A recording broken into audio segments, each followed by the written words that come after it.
You must have been getting mad pussy. Little bit, yeah. Yeah, a lot of it, actually. Yeah, I was about to say.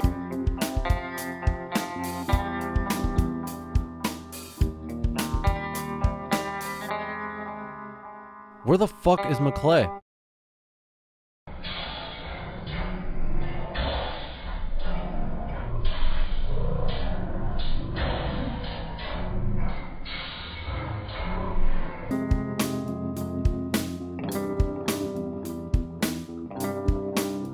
Yeah.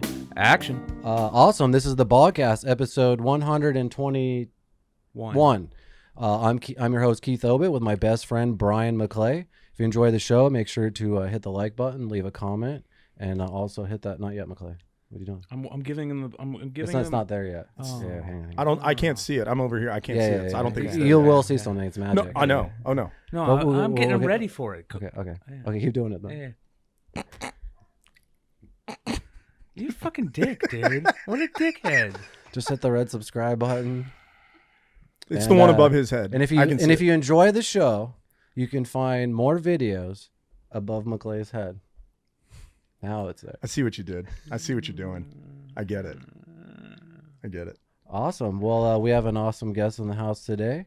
He's a actor. His name's Bourke Floyd. How's it going, man? I am living the dream, fellas. I'm so happy to be here. It's just really to sit in the chairs and breathe in your musk. Hell yeah. that I've been wanting to What be a does it part smell of. like? No contact Magic. high. Yeah. No, I think I think the listeners likely have a contact high right now. I love it. What's that? My raps. Oh, shit. Hang on. Oh, yeah. Right on, man. So, Hey, may I ask, is this episode 121 or 122? Because I when don't you hit the fucking know. clapper, it was 122. Then 122. So did we back up one? Did we go back in time? I figure it out at the end of the edit. I never know while we're I love it. recording. I hope this makes the show that I don't know what episode I'm on, but I can't wait. So we did 122. 120 was the alien one, and we just did 121. 122. Yeah, so I probably fucked it up. Yeah, 120. We That's had all a right. slate, but it broke, so we just used this now. I love it. Anyway, I love it. I'm on episode 11. There you go. Yeah, we've been trying to get you on the show for a long time. We were just talking about and just all the crazy shit going on in the world and stuff. But it seems like you've been really fucking busy, man. Like with everything going on, getting gigs and shit, man. Yeah, it's been really, really rad. And I'm a huge fan of the show. And that's the Thank God's you. honest truth. I actually, before I even had a product to pitch or a project going on or anything like that in the works, I'd already reached out just to say what a fan of the show I was I on remember social. You know what I mean? Thank you, Like man. a year ago, I Yeah, think. totally. Just being like, wow, man, I listen, this is so dope. And so then, in the fall, I had my slate had filled up, thankfully, right, with COVID and everything. God, that squirt sound, that. Do you see what he's trying to do here? He's Yes. trying to get sponsored by this bullshit. He's got the shirt. He's got the fucking. And did you purposely pour by the mic? Yeah. Yeah, no, it was perfect. I heard it. No. That Did you hear the ice a little bit? I'm refreshed. Yeah. Bona fide. I'm refreshed just having heard it. That shit has Chinese chemicals in it. Don't drink that. 100%. That makes your stomach bleed. Add a little bit of Pink Whitney and you get yourself a Bog Nasty. So This guy's gonna get a squirt tramp stamp. I could see that logo on your back. That would be amazing. hey, sponsorships. Sometimes you got to take a little pain for some sponsorship money. Anyway, episode 10, I did a whole intervention trying to get him off of this, and here we are, over 100 episodes later, and he's still drinking this bullshit. Yeah. I mean, cheer wine. Did you buy that shirt? Did you spend money on that shirt, or did you did you earn it with? You cut with out the UPC? fucking UPCs and yeah. sent Did you for get squirt 15? points and cash them in for that shirt? I was given this shirt by a Bogcast guest, my friend. Oh yeah, who I was think that? I remember that actually. William Kenny. William Kenny gave you a squirt Yeah, T-shirt. yes, Speak he of the did. devil. Yeah. We were just talking. I know William Kenny. We live in the same part of town. He's a Yeah. great guy, great actor, Yeah. fantastic guy. Yeah, so shout out to William Kenny. Thank you, brother, for the amazing squirt shirt. Okay, God. I'm just glad I thought you were so into squirt that you spent money. You on know it. what? Like you went on. No, it's worse. He's so into squirt that other people are like, I That got is just the worse. thing for you. That is way worse. Hey, you want to hear something even better? Twice. That's what people think when they think of you, bro. Twice. Squirt. Twice today, I was walking in and I had to go back What and get the- my cannabis because I left it in my car. And both times walking in, two different people told me, I really like your shirt. So you can go fuck yourself, brother. Those people are assholes. McClay, you got to hold up the can of squirt and your cannabis, and you got to be like, two things I can't go through my day without: my cannabis and my can of this. Yeah. That is, I'm telling you, could- Squirt, listening, because that's a pitch if ever And I've he heard could one. act in it. Totally. No, Yeah, that would yeah, be yeah, that would be 100%. Hey, I'm in. Let's do it. Hey, and Squirt is old school Kalel bottling plant, right? Now they're owned by Nestle or some bullshit. Dr. I Pepper can't believe we're 7 fucking Up. talking about Squirt. Where What are they you talking based about? out of? They were based out of here for a while. Oh, were they? I didn't know that. I'm not from I think here, so I so. don't know. I think Okay. so. Anyways, I know of Squirt because in Arizona, one of the best things ever growing up as a kid is ice cold Squirt in the summertime is one of the best sodas ever. So I lived in North Carolina for work, but I would visit there. I'm from Richmond, Virginia, and so I would go down to North Carolina on holidays and stuff like that in the summer. And I'm from the boys' home, so like, you know, they would send us on trips, or foster parents would take you, right? And so we would go down to North Carolina, and like Squirt and Cheerwine, I'd mentioned it earlier, but Cheerwine in North Carolina is kind of like Squirt. Like, it's a little harder to find. It's that Like if rare. it's rare, but if you find it, it's amazing and ice cold in love the that can shit, and all of man. that. I yeah. love shit anything like that is like that. Remember when Del Taco was like that? Yes. When they Yes. weren't here. But if you were in California, it's like, we got to go to Del Taco. Scorcho sauce. And it was just amazing. French fries, and the biggest thing I remember, the biggest thing ever was having Del Taco around. You could get French fries, a hamburger, and a taco, all in the same. Now I order. have one up the road. I don't think I've been I there don't in go years. there ever. Yeah. Right. Well, that's the thing with anything, right? Like In and Out. Can you pull this more towards the middle? Yeah. Yeah. Like In and Out. In and Out's got the same thing. In and Out for the East Coasters, right? Oh, They're yeah, like, I don't totally. know. And now, now the White Castle is here, and everybody made a big deal out about White Castle being here in Scottsdale, right? But Have you been there yet? I haven't. But Neither have I. I've tried it on the East Coast before. It's No, I mean, I tried White Castle on the East Coast Yeah, all the yeah. time. I was like, White Castle, like it made sense. They made a movie about it with Doogie. Like I The get movie's that. awesome. Yeah, right. It's an amazing movie, right? But like, then you put one and you give it, careful what you wish for, kind of thing. Because now Yes. it's here, and you're like, Yeah. it's That's White how Castle. how Del Taco is. Like it just got Like, played, it gets yeah, played out. It's You right know? there. I don't. Plus they changed their fucking nacho cheese. I used to like buying their fries and nacho cheese and then dipping the fries in Yes, the cheese. yes. And then they changed their nacho cheese. Yeah. So I was See, like, fuck you. you know what else is still brilliant, because they always get me. I always want Chick-fil-A on Sunday. Uh-huh. On Yep. Sunday, Yes. every Sunday, I'm Yes. like, oh, you And know they what I'd closed kill one, for? yeah.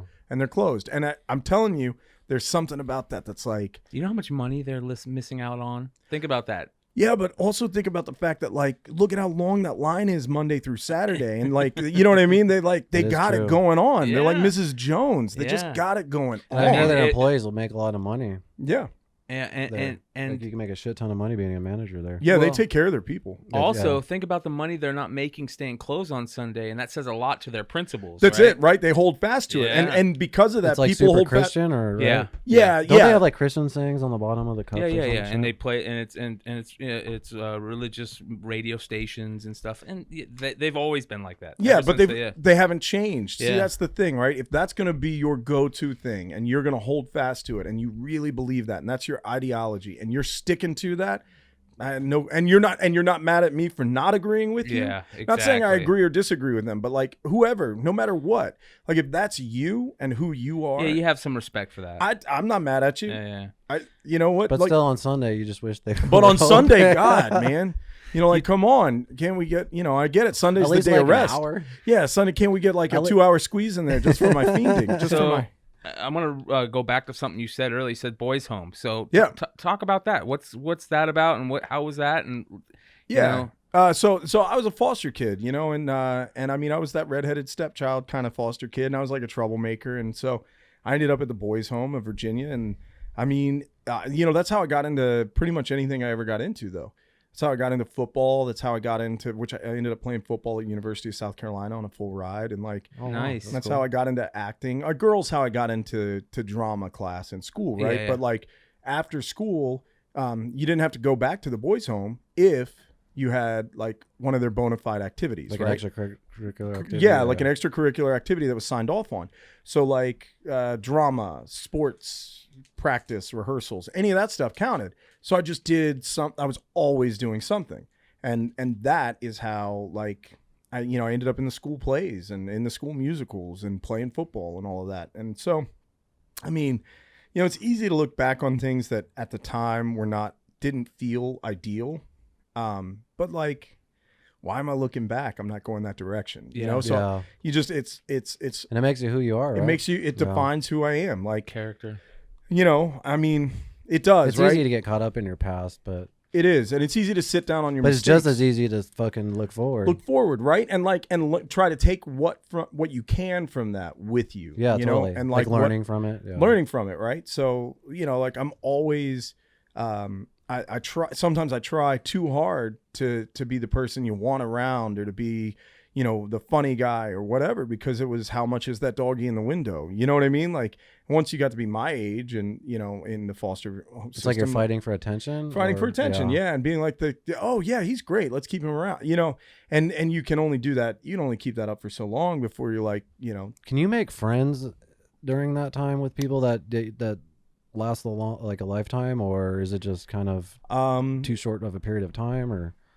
Yeah, like it's a challenge, right? Because I'm guessing there's maybe is there a competitiveness, I guess, because of that? I don't know that I would say it's a competitive. Well, yeah, there is some, but like at that age, it's all math anyway. Like you get placement, and then at the time the process was like 90 days or 180 days, and then you had to leave and from a home, right, and stuff like that, or like so basically it was like a school year, and then they got their summers off, and there were a lot of weird kind of things about it that as a kid I didn't know anything about, and I still don't know because it's changed so dramatically. I mean, I'm fluent in current system. Which could still use, still has a lot of amazing people and a lot of fantastic families just trying to open their homes to kids that need it, right? So like, but it could obviously, like anything, it could still use some love and some tweaking, right? But, it has vastly improved in the 30 years or whatever since I was really in the middle of it. I will say it's funny that I graduated high school in 94 and I was 17. I didn't turn 18 until July 26th. And they were like, oh, you graduated. Cool. So Monday, you're out. And I was like, oh, okay, well, I don't start college until practices don't start up until the end of July. So can I just, they were, no, you may not. Homeless? Yeah. Well, no, I mean, I crashed on friends' couches and stuff like that. But, it was a weird thing of and they try to give you this transition stuff. They tried at the time. They're much better about it now. But again, I did make friends, and I do have friends from high school that I still talk to, but from within that system, not as much. And a lot of it is people maybe not being, I know for me, a lot of it was I wasn't exactly comfortable for a while being like, I'm from the boys' home. So in college, I had a good friend in college, and he would have me at his house for holidays, right? Because where am I going to go? Yeah. Or I had a friend in at home from high school who would have me at his house, and it wasn't, but we never talked about it. Right. Mm-hmm. And so is that kind of thing, but again, I mean, it makes you, all of these things can look, the same hot water that, hardens an egg softens a potato. So it's it's not your circumstance that matters. It's what you do with it. Yeah. And so, that's, luckily you're able to find things that, keep busy, so you're not getting into trouble like football and theater and stuff. That's exactly right. That kept me busy. Girls, football, and did you you were doing football in college? Were you doing any acting while you were in college? I took one drama class at University of South Carolina. I had to take an art credit, and I took one drama class, and that was it. Did you play all 4 years of football? I graduated in 3 years, but yeah, I played football all 3 years. I was a letterman all 3 years. Not varsity. What position? I was a strong safety, outside linebacker, strong safety. It was in the SEC. So did you? One of the any injuries? South Carolina. What'd you say? South Carolina, right? Yeah, South Carolina. So we were Gamecocks. We had just joined the. It's one of the biggest colleges. I don't know shit in about the South for so. football. I mean, it's not huge like Alabama or Clemson. It's not as successful but necessarily. It is in the Clemson's SEC, our arch right? rival. Yeah, it's in so the it's a big SEC. deal. Yeah, it's a big deal. Yeah, we're on TV deal. every Saturday. You were on TV? Yeah, Oh, every nice. Saturday in So our games. Our games were televised nerve-wracking every doing Saturday. that, playing like that, knowing because No, college you don't football's even. huge. Yeah, I mean, at the time it wasn't, man. I mean, it was just what you did. I think. must As have been funny as that sounds, it was just like, no, that's just what it was in the moment. You were just playing. You man. must have been getting mad pussy. Little bit, yeah, yeah, a lot of it actually. Yeah, I was about to say. Like when I would go out in 5 Points, that's like the the 4th Street or whatever, the 5 Points in Columbia. When I would go out in 5 Points, and they had a beer and a shot special. I didn't drink in college, so I would get a root beer and a shot of penicillin. You know what I mean? Just to clean it up, just to flush it. You know what I mean? Just to make sure we were good. Damn. Who was all right? So any studs on that team that went on to play? 100%. So let's Stanley Pritchett was was our fullback who went on. Deuce Staley was our tailback. Anthony Wright was our quarterback my last 2 years. Steve Taneyhill was our quarterback the first year. We had John Abraham was my roommate. Yeah. John Abraham's going to be a Hall of Famer. For Jets, NFL. Right? He was signed with the Jets. He signed with the Falcons, Jets, and then he played here for 2 years in Arizona. Yeah. I mean, there were a lot of Jamar Nesbitt. There were a lot of really great, really amazing. Terry Cousin was my cornerback. So like when I lined up, my numbers looked really good. I mean, I was a solid college football player. I was in no way, shape, or form ever going to go pro.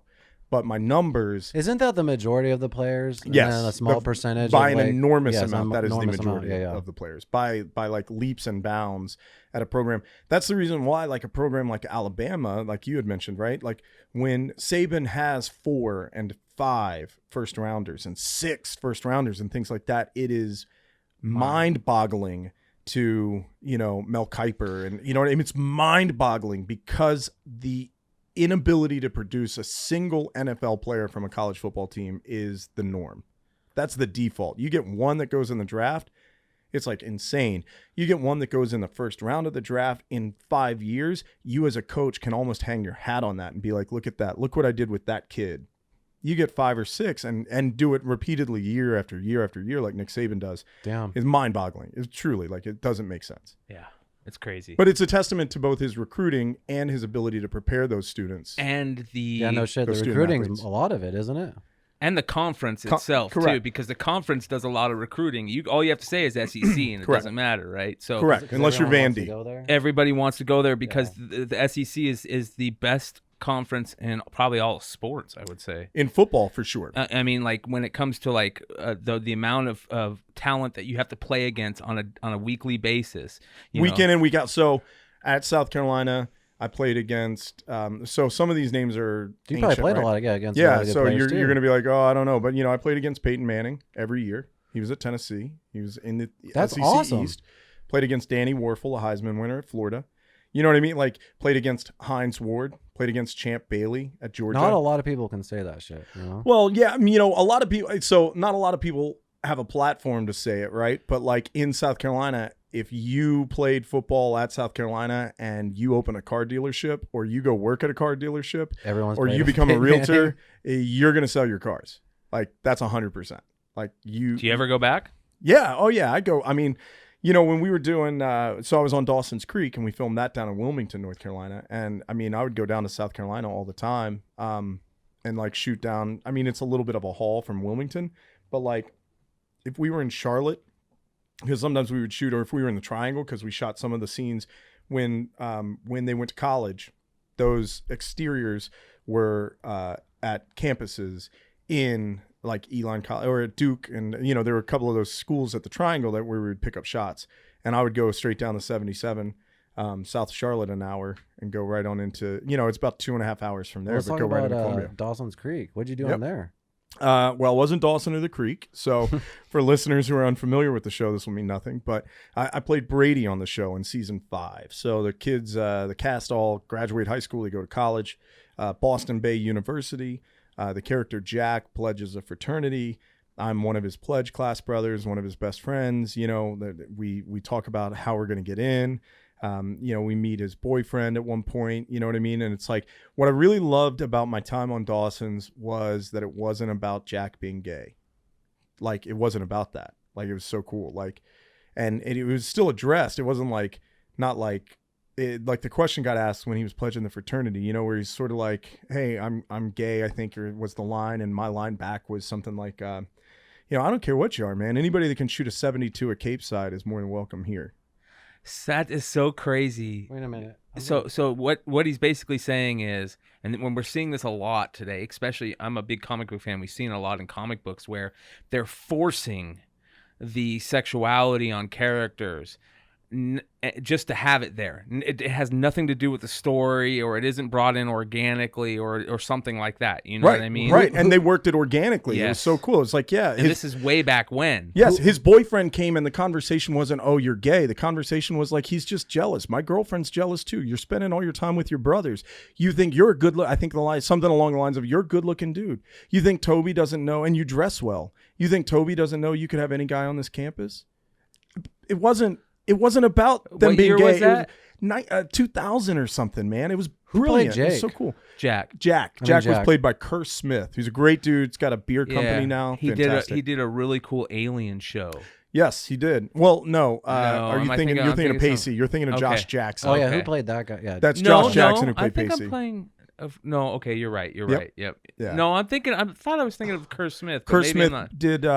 did the come on, man, where they just escaped death. Oh my gosh, how am I missing this? With Devon Sawa. Yeah. They were almost killed, but they're not. Ali Yeah. Larder, Final Kerr Destination. Smith. Final Destination. He's yes. in that. Yes. He's in. Yeah, he was the. Yeah, I know who you're talking Yeah. about. For some reason, I thought. No, I'm thinking of a different show. Did but you you're have right. scenes with James Vanderbeek? Yeah, and, yeah. Nice. Yeah, after his. So you were like a regular, or yeah, for that season. And, yeah. and are you SAG? Yeah. Oh yeah. Yeah. Oh, I'm you've so. been I'm actually. That's a funny story. I'm actually SAG Phi Core, Financial Core, and the only reason why I'm SAG Phi Core is because it was 1994. I had done a national commercial when I was in high school. Or I'd done several national commercials, and I became a must join. Because you got 3 vouchers, or I was a principal. Oh, I had Taft-Hartley 3 times. nice. So I'd done. I'm still like learning all that shit out. No, but I maybe get you it. could explain it to me, because I know there are listeners who don't know and are trying to learn that stuff. So. Sure, right? And I'm more than happy to, but I will say it's probably more complex and individually specific to that person than I'm going to be able to make it, right? But because my experience was this, right, which is going to be kind of weird, right? So I was 17. I had gotten my 3rd principal role. I'd done a room store commercial, a national, a Heilig Myers commercial, which was a furniture store at the time, and I think they're gone now, national. And I'd done this amusement park, this roller coaster commercial, and I was the principal speaking in all 3 So of you were them. getting pussy before college. 100%. Lost my virginity in a threesome. Not ashamed of it. Not even a little bit embarrassed. But I look like this, so I needed to be on TV in order to get laid, for sure. I needed to be a good football player to get laid. Those for are 2 sure. great cards, though. Yeah. I had to make up for the looks because I'm a dog-faced gremlin. But so I became a must join, and I went up to the Washington D.C. office, and I remember, I didn't have like a social. I didn't have anybody. I didn't have a parent or anything. So I go in and I'm like, but the part of like when you leave the boys' home, and once I graduated, I still got all the full faith and credit of an adult, right? Yeah. So like, even though I wasn't quite 18, I still was legally recognized as an adult. So I'm sitting there so I can sign this thing myself, right? And I don't need a parent's signature or anything, but I have no idea what I'm doing. So I'm sitting in the SAG office. I think at the time I want to say it was like $2,200 to join. National. It was like 20, and that's a part that'll be individual to your listener, right? Depending on what state you're in and what market you're in and how you want to join SAG-AFTRA. It wasn't SAG-AFTRA at the time, so it was just So SAG. there's an initiation fee, Yes. and then there's annual fees too. And then right? there are dues, right? Dues, Dues yeah. are like $200 some odd, $250 or Like a year? $270 or something like that a year, Yeah. or maybe it's twice a year that you pay that, but that's your base dues, and you pay 2% on your SAG contract income up to $200,000 in addition to those base dues, which is, I'm fortunate that I still collect a pretty high residual rate. And so my dues, I'm not sure exactly the number of base dues because my dues are considerably higher than that. But I'm sitting there and I'm like, I don't know what I'm doing. And the ladies were so nice in the DC office. I think the DC office is folded now, but the ladies were so nice, and they were like, hey, look, why don't you call membership, and we'll answer any questions, but here, you can call membership. And I called, and old Uncle Salty gets on the phone and is like, boy, join join Phi Corps, man. You live in Virginia, is a right to work state. You're going to college where? South Carolina, also right to work state. North Carolina in between you, all right to work states. Join us Phi Corps, man. Because you know what? Look, if you're ever lucky enough to be famous, it won't matter. And if you're working just in those states, it won't matter. So join Phi Corps. And he was right. I joined Financial Corps. Now, in this day and age, I would advise anyone, do not join as a Phi Corps. Look at it. Don't take what my experience is, how look at you and your situation. What's the reason not to join Phi Corps? It is apparently frowned upon. Those that are joining now and those that are transitioning to Phi Corps is there is a negative connotation with being Phi Corps for those that are joining as Phi Corps. So meaning productions don't want to hire these actors? The union's putting pressure on productions not to hire those actors. Things like that. Yeah. For non-union stuff, they're calling them scabs, things like that. My understanding is that. I'm grandfathered in. Nobody, and also, just us in the room, right? Unfortunately, the listeners aren't here to see me and know what I'm saying, but like, I don't mean this in the wrong way. I like Forrest Gumped my way into joining Phi Corps, right? It was by chance. And I was fortunate enough that I Forrest Gumped my way into a lot of these other roles and to have a career that allows me to be Phi Corps and not have to have the have people think that I you have a resume, right? So they're not mad at me about it. They know that I didn't, they know that I'm not joining, that I'm not Phi Corps. You've been doing it a certain amount of time. Right, I'm not trying to thread a needle. I was 17 when I joined, and I joined Phi Corps, and so nobody like looks at me cross-eyed. Yeah, because you're an OG. Well, yeah, man, I am. I'm an old man basically in this business, and so, when I joined Phi Corps, and so I can do union and non-union with no penalty. Now, granted, I only do non-union that I'm like down with, that I really believe in. Like, so you can do non-union. Yeah. As a Financial Corps member, you may do non-union with no penalty. I can't run for office in Screen Actors Guild. I can't vote for office in Screen Actors Guild. So they don't send you the Blu-rays and shit? No, we don't do Blu-rays anymore. It's all digital, and they still send me those because I was a full member of AFTRA. That's the coolest part. So then I go, right, I'm in New York after college. I'm in New York. I'm working financial. I'm walking down the street. This lady comes up to me and is like, "Hey, have you ever modeled?" I was like, "Look, lady, I might have gotten here yesterday, but I wasn't born yesterday, okay? I know you're just here to steal my money and stuff like that. Have I ever modeled?" What a jackhole question that is. Kick rocks, lady. And she's like, "Cool, my name's Katie Ford of Ford Models, and I just spoke to a client who wanted an all-American athletic male, and it looks like you, but if you don't want to be on Abercrombie and Fitch, I'm good." It's like, "No, I'm an actor. That was a scene. I was showing you my angry side, whatever." So that's pretty crazy. When you talk about fucking luck. Oh, that's like man, how crisscross was discovered. Yeah, bro, right? Just they make me want to jump, but just totally Forrest Gump, man. Isn't Katie Ford like the queen? Top yeah, dog? She was. Yeah. And so Toby Sinclair was my booker.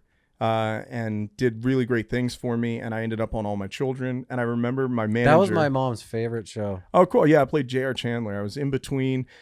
Jesse McCartney played J.R. Chandler. He goes to camp. He comes back from camp 10 years older and 100 pounds, a foot and a half taller and an adult. And then after I got the ABC bought my contract from ABC Daytime, and I did a sitcom called Then Came You. And when they bought my contract, they replaced me on the show with Jonathan Bennett, who's amazing. And after Jonathan, I think there was someone for a little bit, but I can't recall. And then Jacob Young finished out as JR, and he was a man. He's a stud. So it was really cool to be a part of that. But I remember calling my manager and being like, "Yo, what's this shit I got to pay after? I'm in the union. What's this union I got to join?"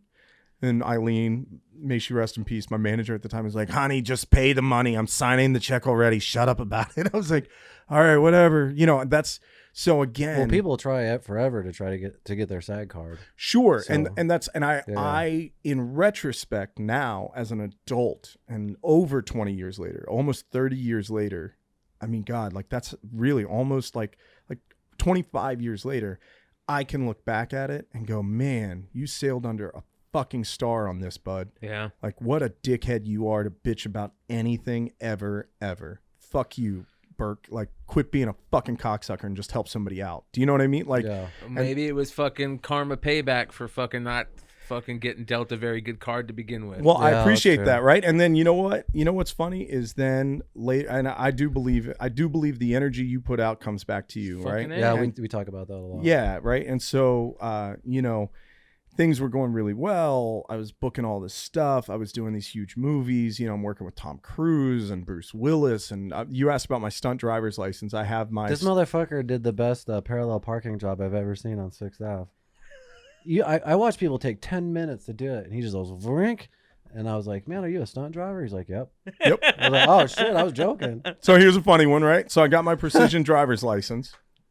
And when I was paying all this money and doing all these classes, right? By the way, there's a great school in Chandler, Bondurant. Yeah. Bondurant School of Racing. If you have the money, go spend it. Those dudes are the fucking best. They know exactly what's up. They like train you and shit? They're amazing. They're phenomenal. And you can get like a certificate? Yeah, of attending their school. But so I did my precision driving school in LA. I did stunt school and precision driving school. And I had all, you know, and I remember that my instructor being like, the cool thing is that, all you're ever really going to do is be in a car commercial, and you're going to pull the car up and you're going to park it. That's it. That's all you're going to do, man. And they're going to pay you like 5 times as much as this school cost you. You get 2 or 3 of those, you're set. I was like, yeah, that's great. So, and I booked this movie, Hearts in Atlantis, right? And I completely forgotten about this precision driving stuff, right? I booked this movie, Hearts in Atlantis, and Mickey Giacchino's was it starred Anthony Hopkins and Anton Yelchin, who that dude is a badass. Yeah, who we will just leave at that, right? Because I knew him when he was that age, and I can't let my heart get hurt talking about that right now. You know what I mean? But so I'm working with this kid who's genius, and this man who's genius, and Mickey Giacchino's, I'm playing the low man in it. The low man, the kind of scary, lurky, shadowy, evil figure, right? And Mickey comes over and he's like, "Hey, Bourke, I knew you did stunts, but you're a precision driver?" And I go, yeah. He goes, "I know. I called. I saw you registered." I was like, yeah. He's like, "Okay, cool. Well, I'm gonna have you drive this thing, man, because this is actually perfect, because I thought I was gonna have to figure out. We were just figuring out how we were gonna shoot it, and not pick you up. You know, I'd use one of my guys, flying one of my guys, and not pick you up. But since you're certified, yeah, we'll have you do it." I was like, "That sounds fucking great, man." He's like, yeah, that saves the day here, man. Now the problem is, here's where being a foster kid comes back, right? Because I'm like, I saved the day. Perfect. This is the best. Except the shot was in an alleyway, a pedestrian T alleyway, cobblestone, making rain, in a 1958 Oldsmobile, with a camera move on a dolly with making rain, and a pass with a hard right turn with Anthony Hopkins sitting in the back You gotta seat. be kidding me. I almost shit my pants when they were explaining it to me. Holy shit. Even now, I can feel the color. I swear to God, I can feel the color rushing from my face. You could probably see it. Yeah. I mean, that genuinely, it makes me sick to my stomach, because I'm psychosomatically thinking back to when they were telling me, and I can feel the blood rushing from my face right now. That's crazy. Because I thought I was going to die when they were telling me, but I had saved the day, right? So foster kid kicks in, and instead of being like, "Hey, can we just," speaking up and advocating for myself, and being like, "Hey man, I'm scared to shit to do that." Instead, I was like, "Yeah, man. Yeah, I got it." I think that's like what a lot of people do on sets. 100%. You just always say yes, even if you man, just kind of figure it out. And that, I mean, that I'm on board with that, because that is a part of where you're going to get your best out of you, right? And if no one's at risk of getting hurt, I'm for it, right? And no one was really at risk of getting hurt in this, because Except for Anthony Hopkins. Well, no, I mean, it was a slow speed. Oh, I mean, it was slow speed. It was like 12, 14 miles an hour. But I mean, the car, things like that. But I was a precision driver. So like, if you really don't lie on your resume, don't say you're a precision driver without having gone to Bondurant. Say you can drive manual. Don't say you've got a CDL if you don't have a CDL, because if they get you to set day, if on the day you're there and they're like, that's when that form is going to come out. Where they're like, "Cool, I just need to write down your CDL number for the insurance," or whatever. And now you're the one that fucked that production. So what I had to remember, I told Mickey quietly after Scott Hicks, the director, everybody's there, and I'm saying, "I can do this." They're telling me what it is, and I'd already said I could do it. And now they're telling me really what it is, and I'm like, "Holy shit, I don't know if." And so Mickey, to his credit, I walked over with Mickey. I was like, "Hey man, I'm gonna die, I think, right now. Like, I feel like I'm gonna pass out." And he goes, "Yeah, I would feel that way too, man.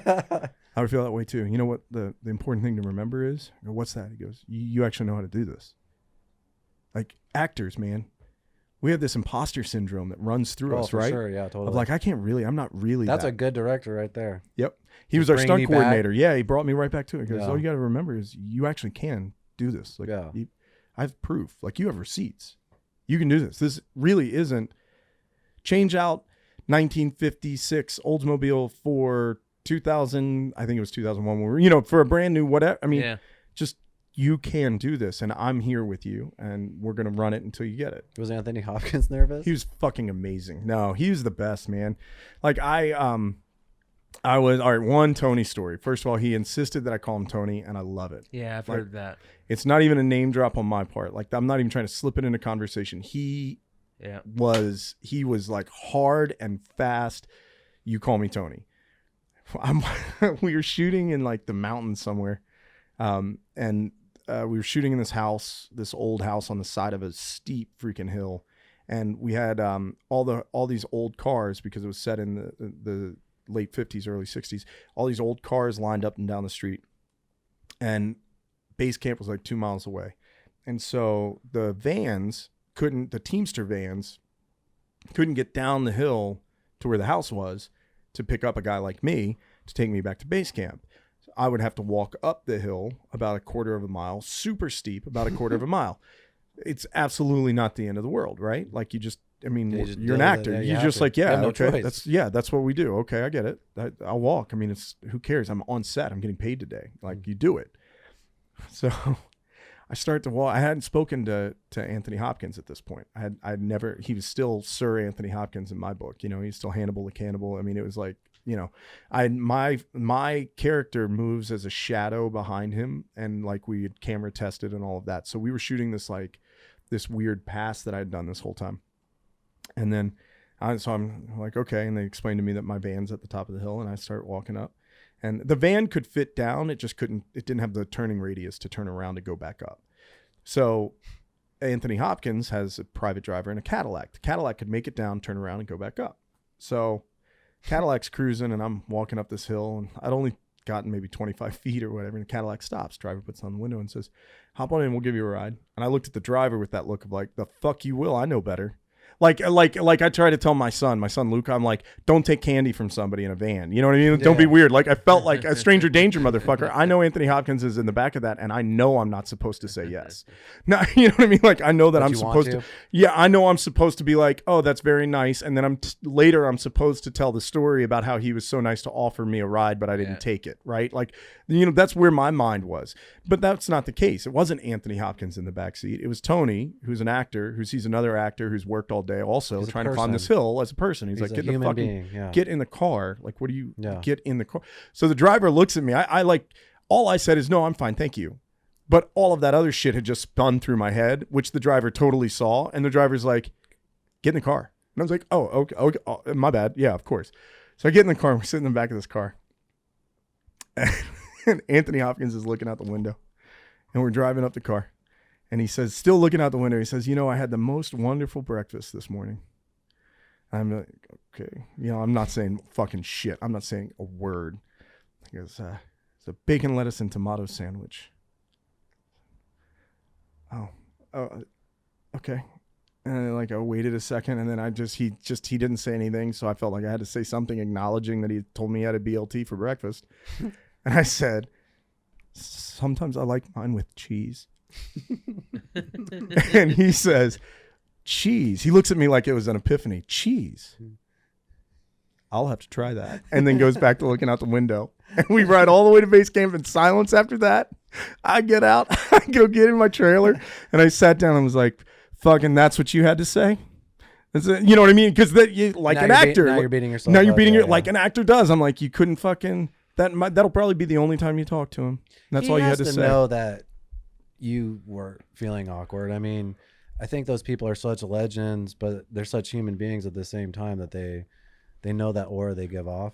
You're exactly. So some of them relish that, right? Some of them use that as a flex. And I'll tell you, there was a point in my life, I was never as big as Anthony Hopkins, right, or highly regarded or any of that. I never will be. I don't mean that, but there's this tendency as a human being sometimes when you're in a place of power or, of note, to flex on that, right? Instead of welcoming people in. And he absolutely, as a self-aware human being, goes, I'm not going to be that guy that flexes on you. I'm going to be that guy that tells you let me give you a ride. And I had a BLT. And lo and behold, he only worked on that film like 16 days. He's obviously the top lining star of the movie and everything, and he worked his ass off, but he only worked he was there like 2 weeks or something. But I did get to see him multiple times after that and talk to him and like see him he can do the spoon and the knife trick or the fork trick rather, not a knife, but a spoon or a knife or a fork rather, where he picks up a spoon and he separates them. He can do that trick. And he would do that for me, and I would ask him to do it all the time. If he was here right now, I'd ask him. If he was here right now, I wouldn't have to ask him. That's how many times I asked him to do it. I was like, "You've got to see this. You can't." I mean, but that's who he became to me. You know what I mean? He became this human being who was like, just the most giving. I had somebody ask me who was the most approachable, in an article. Somebody, sometimes they'll send you the interview questions, and you like fill them out and send them back. Somebody asked me who the most approachable was, and I had said, like, not. I couldn't take Anthony Hopkins out of that, except he's not approachable, but it's not his fault. Yeah. He's not approachable because he is. Because you don't want to, you're like, I don't want to be the guy to piss him off. You know what I mean? But so he has to pull you into him, and he does. And it's his impersonations. Anyway, that was probably one of the coolest experiences of my life working on that movie. He must know when he tells you that kind of story, or when he tells you what he has for breakfast, that like, you have this story. It would have been really funny if he would have said that and he would have like done that. Check. That. I can't hear myself. Yeah, if he would have done that. Done what? If he had said he had it with a nice Chianti. Yeah, that would have been fucking hilarious, bro. Yeah. That'd have been classic. That'd have been badass. Who's the least approachable star that you've ever worked with? Yeah. Adam Berardi. That guy. No. Adam's great. Obviously, I'm kidding. Adam's awesome. He's a good friend. He's Fuck Adam, yeah. Yeah, no, he's amazing. No, I'm just kidding, yeah. But actually, that takes an opportunity. I will answer your question, even though I'm totally dodging it because it's reflexive. It's you don't have to answer it. No, it's a reflex for me to dodge it. But no, I'm not going to pass on anything, man. I'm so excited to be here. But I will say that Adam and I did get to work together on Sour, which will be out on Amazon in the next month. Okay, cool. And it's a horror film thriller. It's awesome. Please look for it from Overnight Pictures and Green Apple Entertainment. Yeah, let me know when it drops, and we'll talk about it on here and shit. I will appreciate that. Yeah. Too, so. The least approachable. That's a tricky one, man. I'm trying to think like. Well, I guess it could be the same. I mean, because it's Anthony Hopkins. Well, so that's the hard part, right? Is you don't want to talk. Like you said, it's not his fault. So I did Minority Report for 9 weeks. I was filming. Yeah, I want to ask you about that too. I worked with Tom and Steven a lot. Yeah, and he was amazing. Although Steven, like if Steven's talking to you in a take, something's really wrong. He doesn't. It's the AD that's talking to you, right? Correct. Yeah, he stays in Video Village. So I only saw him talk to somebody one time, and that person didn't come back to set. For real. So like, and I can't. What is Video Village? Video Village is where the director, PA, scripty, like all the monitors are at. So they're looking at the monitors. They're all in sound. They're watching at everything that's being shot, how it's being shot. There are people that are. Yeah. Sometimes, like if it's usually tented or covered so that there's no glare on the screen, so they can see really what they're getting. But then the AD, the assistant director, he's the one that's going to go out and talk. He's running and gunning, or he's radioing it into getting seconds. Everything from Steven, and then that's usually how it typically is on a set. That's right. At least major production. No, that's for sure. That's exactly right. And again, when I say that person didn't come back, they didn't come back. But I don't know. Was this crew? No, it was an actor? A cast member. Yeah. Oh wow. But I wasn't there for that. I wasn't in that conversation. I wasn't privy to that conversation. I don't know if it was that they killed it so well that they were done for the day. You never know. That's the God's honest truth. I don't know if that was a handshake and a hey man, that's a wrap on you. Thank you so much. That's the God's honest truth. I have no idea.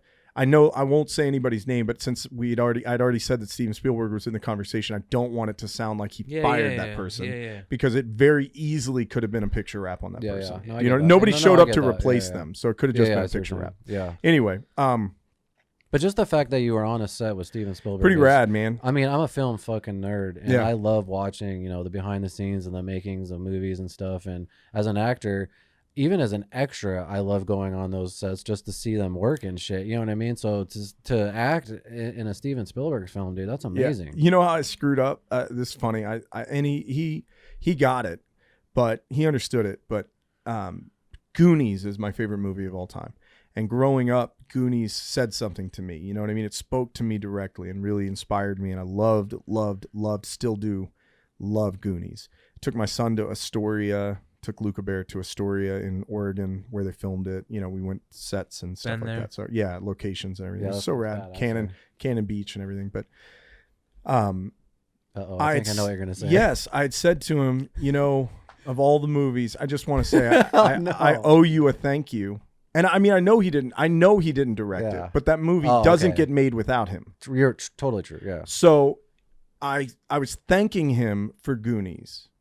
And my intention was thank you for making sure that movie thank you for seeing the potential in that movie that became real to me, happen, right? Yeah. So that's what I was trying to say. But the way it came across was my fault. I just didn't word it properly. So the way it came across when I was like, thank you. I just have to say thank you so much for Goonies. And he was like, cool. I didn't direct that. That's his return. And I was like, wah, wah. Well, how do you like your BLTs? I mean, like, I don't know what to say to this, but I cleaned it up later. But yeah, on that, he showed us AI. He rented a theater. He was finishing up the final cut of AI, and we saw that. We took a break from filming on one of our down days and got to watch AI. So that was kind of dope. You said you worked 9 days on Minority? 9 weeks. You worked 9 weeks on Minority Report? Yeah. Which character were you? I'm one of the pre-crime officers. Oh, really? So I did all the stunt work.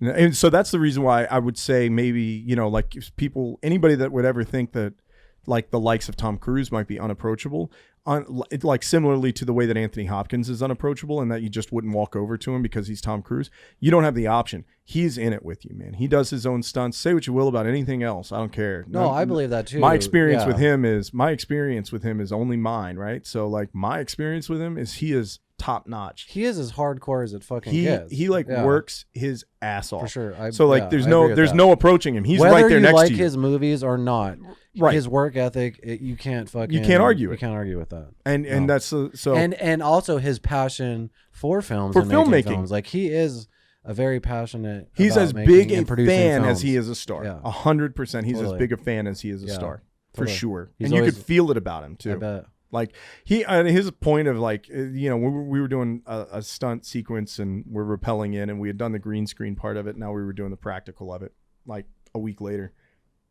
We're shooting the practical of it. And he called out that someone went to rest when they landed. They detached they crossed their hands up in cutting free on the rappel line on the fast rope. And they didn't do it that way on the green screen or something? Yeah. He knows all these little. He checked. Walks over to Video Village. He's like, all right, let's see it, and brought it up. We're all now. Here's a note for actors, independent or not, it doesn't matter. Don't go to Video Village unless you're invited. If the director is also your camera op, or if the camera op is showing the director on board the camera, let's say there's not a Video Village. Let's say they're using the monitor on the rig and they're showing the director, or they themselves as the director and camera op are looking at that monitor. Don't go get over anybody's shoulder. Don't fucking step in there and I want to see. Let me see. I'm in the scene. Don't do that shit, man. Just back off. If they need you to see it, they'll invite you in to see it. I promise life gets better if you stay out of their way for that stuff. And it'll be this minor thing that they notice.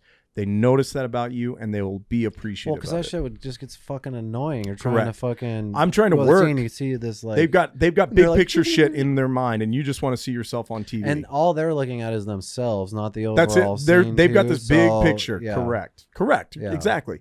So anyway, but for that kind of stunt work, we all have our own monitor that's also flagged directly adjacent. Video Village, so you can see for us because we're invited in to see that because because we have to match. So because they want you to know where you need to land on. We're the ones that did it the first time. We're the ones that have to do it this time. So let's go. The more eyes on it that are a part of it, and only that, the more likely it is to go fuck. Because you know what? To your point, all I'm doing is looking at myself, aren't I? Right? I mean, you can't help it. We're human beings. The first couple of times you're seeing a playback, you're just looking at yourself. So it helped because you'd be like, whatever. And this person didn't notice. I wasn't even looking, so I didn't notice. And Tom goes, cross the hands up again. Do you see that? It's right over left, left over right. I'm sure. Let's go again. And we went and fast roped it again. And you're like, holy shit, that's Tom. That's your EP, star of the movie. And he didn't say it in a dick way. He wasn't angry. It wasn't like that. He wasn't judgmental about it at all. But it's his eye for detail that he even noticed it. And again, he wasn't, guy didn't get in trouble. It wasn't like, fuck you for doing this. And there's so many little things that don't make it that people don't catch. You know what I mean? And did you have any normal conversations with the guy? Tom? Yeah. What's he like? I mean, weird at all? No, he wasn't weird at all, man. He's just Tom Cruise. I want to know. No, I get him it. as being like weird. No, I totally get it. I mean, he's like, he just loves movie making, man. He is. When you're on set and someone's just passing, like I can just imagine it's being just a blast and fun and he's inspiring. So, yeah, you just wanted. He's so passionate. I'll tell you. Okay, so one funny story about Minority Report. This one's straight funny. Colin Farrell and I are friends, and we were already before Minority Report. Now we're working on Minority Report, and we're dicking around the whole time, like we can't help ourselves. So we were shooting. We were in the Ronald Reagan building. We were shooting. There's a courtyard. The Ronald Reagan building's a relatively new building. At the time, it was relatively new, and we were shooting. We did like 2 weeks, I think, in DC, and like a couple of days, 3 days on the Eastern Shore there, and then we were back at Universal Studios in Hollywood in Universal City. But so we're shooting. You need a lighter? No, a pen, but it's no big deal. We're downstairs in the Ronald Reagan building, and that's where our dressing rooms were, or our spaces were. You know, because we're gonna put trailers, right? And so we're coming out, and we're gonna go up. They've got these two ginormous escalators, and we're gonna go up to shoot in the courtyard. And the escalators have two dudes at the bottom of them and two dudes at the top, at least two at the top, way up there at the top. And both escalators are going down. Neither are going up. And they're in suits and like radio comm and everything, like Secret Service or something. And Colin and I are like, who the fuck? And they're like, hold on, sorry. You know, they stopped us with Tom in our group. Tom and his people in our group. They stop us. And you got to wait. And we would have had to wait anyway. Both escalators are going down. So, I mean, but it was this pause, and we're just like, Colin and I are looking at each other like, who the fuck makes Tom Cruise wait? And like, you know, Spielberg's up there. So we're like, who could it be? Who could it be that can pull a trump card on fucking Tom Cruise? Clinton's? You know, it's got to be somebody, right? The actual, you know, the president at the time was Bush. Like, you know, we're running through our mind, who is this? The sitting president? Bill Clinton? Like, former president? Like, who could this possibly be? Lionel fucking Richie, bro. Take that to the bank. Hop on that Commodore and sail. The guy that sings Easy Like Sunday Morning. I mean, I know who he is. Yep. Yeah. Like, just like Lionel Richie, all night long, he would have made Tom Cruise fucking wait. You'll wait for me. You'll wait for me, Tom Cruise. You'll wait. He was performing at the 4th of July on the lawn in D.C. He was headlining that at the time, that year, and that was like the next day. And so he came to say hello. You know, he heard this movie was filming. He came to say hello. I mean, he came to say, hello, is it me you're waiting for? So he came down and he came down and had an encounter with Tom? Yeah, he was up there to say hello to Steven and everybody. And his guys wouldn't let him go up. His guys had shut down the escalator to make sure he was secure. He gets down the escalator. He said hello to Tom, briefly like waved at there's a small group of us. I mean, it's not like a huge crowd. He waves hello or whatever. He makes niceties to us or whatever. Shook Tom's hand, gave him a little hug or whatever. It was like, hey, I was just up. All right, well, we'll see you later. And, you know, in the amount of time it took him to stop the escalator and get the one that's supposed to go up back to going up. So less than 30 seconds. He was talking to Tom and then gone. And then we went up the escalator and completed shooting. But like to this day, was anyone upset that it slowed the production down at all? No, I mean it was like 45 seconds or so something. Small, we weren't even, you know, first team wasn't even in yet. Yeah. Like we were being called to, and you know how that goes. We're being called to set 5 minutes before they're going to need us. Yeah. So 20 minutes. I mean, shit. An hour. Yeah, an hour for me. Like, you know what I mean? For Tom, 5 minutes probably. But like, you know, because I was with him and Colin, probably we were 5 minutes away from being picture up on us. But like, yeah, for a guy like me, usually if I, you know, when I'm always first team, I guess. Thankfully, I've always been first team. But like when I'm first team, even when I'm first team, they're like, fuck it, man, you can wait. You just be where we need you, just for when we need you, and just stand there. Yeah, I want to watch that fucking movie again now. I love that movie. Yeah, it's a pretty good That's movie. one of my favorite. Patrick Kilpatrick's brilliant in it, man. Yeah. That thing's just a great film. Um, Max von Sydow. what was the Ming. audition process like for how did you get that role? Do you have an agent that gets you these? Yeah, auditions? yeah. So that Oh, was okay. years ago, and I was with Endeavor out of New York at the time, which is now William Morris Endeavor, WME. I was with Endeavor and Abrams Artists. I'd been with Abrams Artists, and that was right when I was doing that transition. So now... And you're living in North Carolina at this time? Oh, no. I only lived in North Carolina when I was filming Dawson's. Oh, okay. I only moved Or there I mean, not. I meant, sorry, Richmond. No. I You're stopped living in so you're Richmond in when I was in high Arizona? school. No, I'm not even from Arizona. I've only lived here 5 years, and I still have my place where in were LA. you living when I you was living in LA. Oh, in L.A. Oh, okay. Yeah, and so I played Roger in Rent on Broadway in New York, and I got my agency from that, and I was with Abrams Artists, and I did the Gap Swing commercial and the Gap Khaki Country commercial, and I was the voice of a specific sandwich brand at the end. That's crazy. That's How'd cool. you get For that? 15 years of just a VO, man, just an audition. I went into the studio in New York. They showed us the spot. It was the first spot. They showed us the spot. They showed the sandwich getting eaten at the end. I have to be careful how I say it, right? Because Yeah. that's a forever thing that I can't make that. I can't do that sound properly recorded like this for real, Yeah. forever. Why? Because they own it. Yeah, man. And because I'm the voice of it, and I got to be the voice of it for 13 years. I Can you do I it for us collected off checks. air? Off air, I'll do it for you. Yeah. That's crazy, Yeah. man. But Back, so I had all these Minority- commercials through Abrams Artists, and I did some Broadway work through Abrams Artists, and then, I ended up booking this sitcom that filmed in LA. So now I'm living in LA. I did that. I did The Mountain for the CW. That was the only show I ever did on the CW. I was at WB with everything else. And then Minority Report comes up. Minority. or- I did Tears of the Sun with Bruce Willis. I'd done Hearts in Atlantis at this point.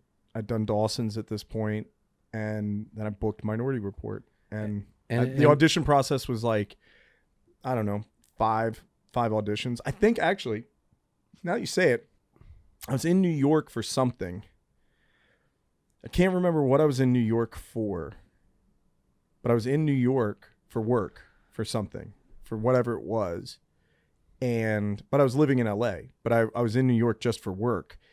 And I got the call to audition for it, and I had to go to the Fox. I had to go to Fox Pictures in New York, their high rise, their offices, and they didn't have somebody from the features department casting there for whatever reason, probably because they were all working their asses off in LA.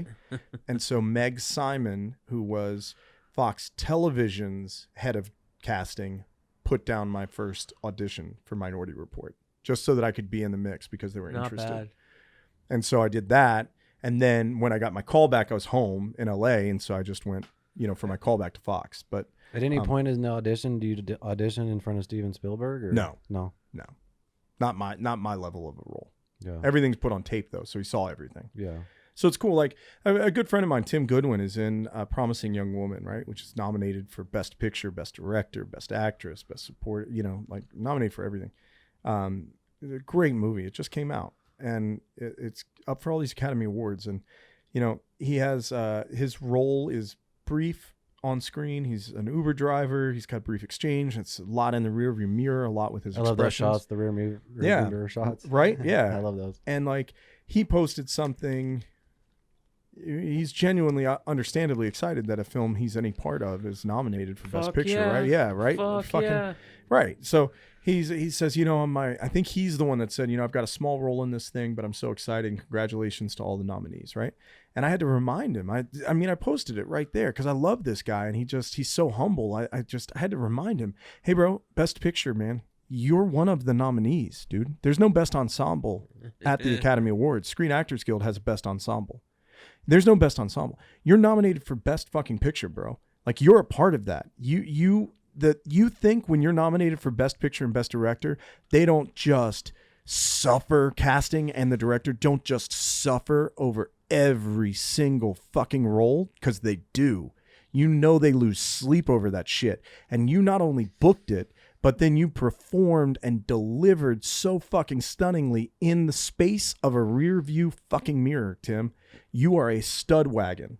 Like, you win, bro. Like, the fucking high five yourself in the dick. You're the champ. You know what I mean? Badass, like, yeah. And it is. And he's so good in it. And the movie's great. And like, he's really good in it. Like, and like you said, like, I love that shot too. And like, it takes you got to have that kind of capability to deliver. And if you've never done it, it's not comfortable. You're in a practical, you're in the car. There's the rearview mirror. I mean, I did it for Hearts and Land. There's a camera. There's a crew. There's probably somebody. There's a light between your fucking. You know what I mean? You're like it's trying between your legs. Yeah, you know what I mean. You're like trying to, you you're trying to be. You can't really. So you've got to fake it because as soon as you're off lens, right? So you can't really do it, but you've got to be able to suggest that you are operating the vehicle or doing whatever. You ever been? Don't they do one where they put you on like a trailer and you're just driving? Oh, on sure. A trailer? Yeah. You do that in precision when driving they're doing school, that too. because the driver will be talking and they never look at where they're going. They're just like yep. this the whole Or they'll drive like I'm a like, Muppet. I hate that shit. They'll do the Muppet hands. You know what I mean? Yeah. Yeah, one of the cool ones. Like that. Yeah. No one actually drives like this. But one of the McClay, like. Yeah. McClay just way back. Have to. Do you have any audition horror stories where just like it was just a shit show and you're like, what the fuck did I just do? Yeah, I have hundreds of those, man. What's I gotta your be best honest one? with you. We have like a segment kind of Oh, okay. that actors I don't know if this one will qualify or not. It's the most horrified I've ever been. It's the most naive, like, what a fucking amateur I am. It was one of my first auditions in New York. I'd gotten it out of Backstage. I'd bought the Backstage like I would every week. And I saw this audition, an open call for some musical. I don't know what. Probably regional. Certainly wasn't on Broadway or anything like that. It was maybe summer stock for all I fucking know. But I saw this audition, and I can't even remember the show, what it was for. But I went, and they took, it was at Theater Works, which was a big audition space at the time. Still is, but was huge at the time. When we had audition spaces, I guess, in the last year. It's probably not been busy. What's that? Battery's cool. Yeah. Okay, sorry. And that's all right. So they would pull us up. We all were kind of first come, first serve, and they would pull us up 10 at a time from the waiting room, and we would go and stand outside the audition space, and somebody would go in and the line would move forward, right? And people had like books, like binders that had sheet music in it for whatever they were going to sing, right? So they had like 25 songs, 50 songs in it or whatever. And depending on what they were auditioning for, that's the sheet, they had it all at the ready. I did not. I had the same book that I had bought as a freshman in high school when I auditioned to play Freddie Eynsford Hill in My Fair Lady. I had that same, it was the entire score of My Fair Lady accompaniment. It was pink. It was that. I had that in my hand. I'd had it for 10, not 10 years. I'd had it for 6 years at this point, 7 years at this point. I'd graduated college. But I'm standing there. I got this fucking thing in my hand looking like a chump. Already getting in my head. Got my headshot and my resume. If you were at the front of the line when the person went in front of you, the person at the front of the line, because those are pretty well soundproofed, those sound stages where you audition, because they'll have them all full with different stuff, so they can't bleed, sound can't bleed, Yeah. But if you were at the front door and you put your ear to the door, you could hear it. You could hear the person in front of you. You could make it out, And it's like my fourth audition or something at this point. And the guy in front of me has his ear to the door. He's telling me, he's like, if you put your ear to the door, let me know how I do. I was like, okay. And he's got his ear to the door. And he goes, oh, fuck. He turns around. I go, what? He goes, worst thing ever. I go, what's that? He goes, I'm singing the same song. It's the only song. It's the only music I brought. I'm singing the fucking same song. And I took that whole book that I had, by the way, and I shoved it in a binder because I wanted to look like I had a bunch of songs, but I didn't. Right. Yeah. So I'm like, oh man, that sucks. He's like, yeah, that is the fucking worst. And I don't have anything else with me. I'm coming from, and he was coming from something, And he was like, I just don't have anything else with me. I got to go in and do it. You know what? But all you can do, it's the worst thing ever. You can just shake it off, even though it's the worst fucking thing ever, right? He like said that like 8 times. He was having a fit. He's having like a whole thing all into himself. And I'm like, wow, this is really serious shit to sing the same song after the guy. That sucks. He's like, oh. So the guy comes out and he goes, I'm singing the same thing. The guy goes, oh, fuck, sorry, man. And walked away. And I was like, wow, that is some serious shit. Second guy goes in, right? The guy that was already freaking out in front of me goes in, shuts the door, put my ear to the fucking door, singing On the Street We Live from My Fair Fucking Lady, bro. The only thing worse than singing the same song after the guy in front of you, singing the same song after the guy in front of you, who's singing the same song after the guy in front of him. And I was like, fuck me running. I'm the worst, man. And then I sing it. That's pretty good, man. We could be even interested in booking you. And I was like, oh, really? He goes, yeah, I don't know if your name or phone number were on the back of your fucking headshot. I was like, oh, really? I had no contact info. I had like gone to Kinko's and like printed, basically my resume was written in crayon and like glued to the back of a fucking black and white headshot. When you start out. I mean, I had no idea what I was doing. Yeah. I had no idea. I was modeling. I was working at Morgan Stanley in finance. Katie had signed me. I was doing Abercrombie and doing some modeling, right? But like all of that I thought was pipe dream stuff, right? So I wanted to keep my day job. But I also was like, you know what? Might as well go to this Backstage is here. I might as well go and audition for some of this stuff. Is Backstage that website that's now? It is. It's a website now. But back then it was some type of like newsletter. It was like it was about the with size. auditions and no, stuff? yeah, it was about the size of the Phoenix New Times. Yeah, it was like because you would fold it in half, right? Like it's like New York Post style, right? Just like the New Times, but folded in half. And you would buy it, and there would be articles and stuff, and then the entire, the bulk of it would be all these different auditions. And See, I only started acting when everything was online, right? And I always thought like, man, it must have sucked when you had to like go out and look in the classifieds and get all the articles and the papers and stuff. Dude, it's so convenient now, it is amazing right? now, right? You can even filter. You and can do decide like what you fucking want. 40-50 auditions a day, 100%, not more. I had to do or not auditions but submissions. I had a 212. I paid $35 a month, and I had a voicemail box from a 212 number when I was in New York. And I would because I couldn't take them. Like, where else am I going to get my call? I had a cell phone, but it was bullshit cell phone, and like I think I had like 100 minutes a month or something, right?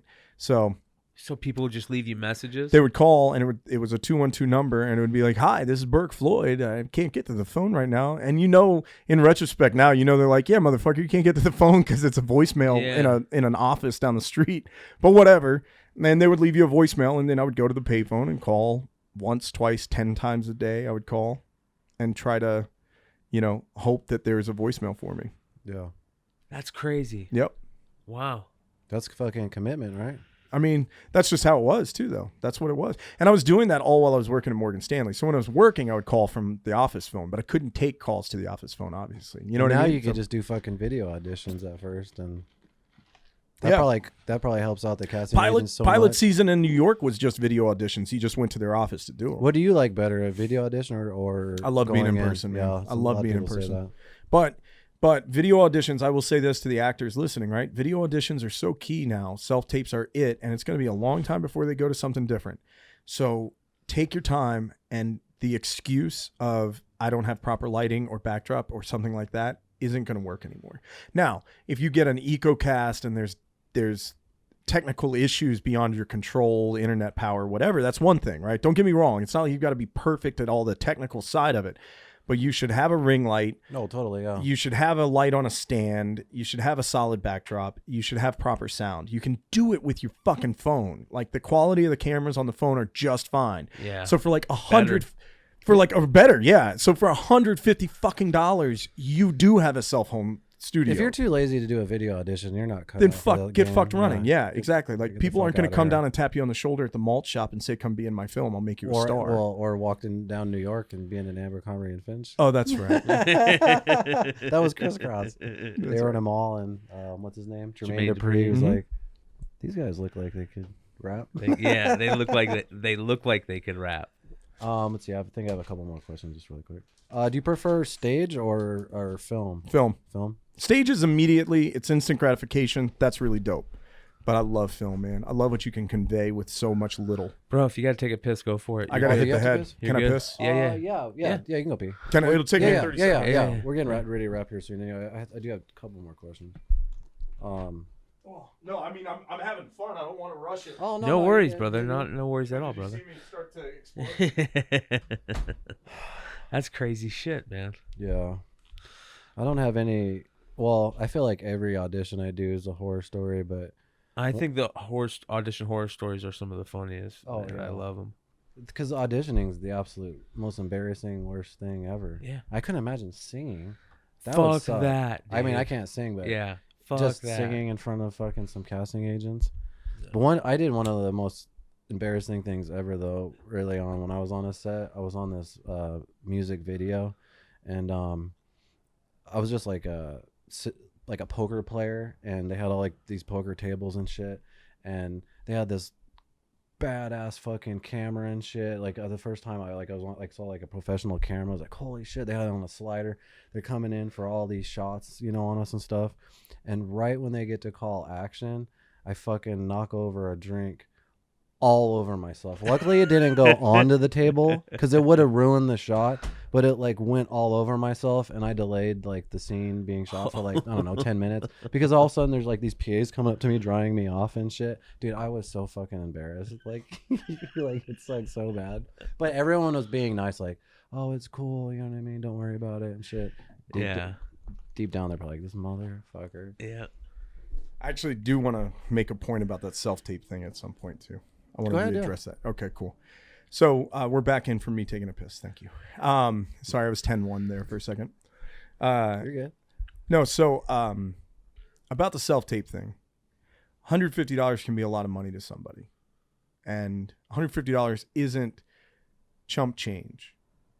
But my point of that is that it is completely attainable if you have to sacrifice Starbucks, or if you have to find a couple of friends that chip in and you guys use the thing and you all use it and you're careful about it. Maybe one of you has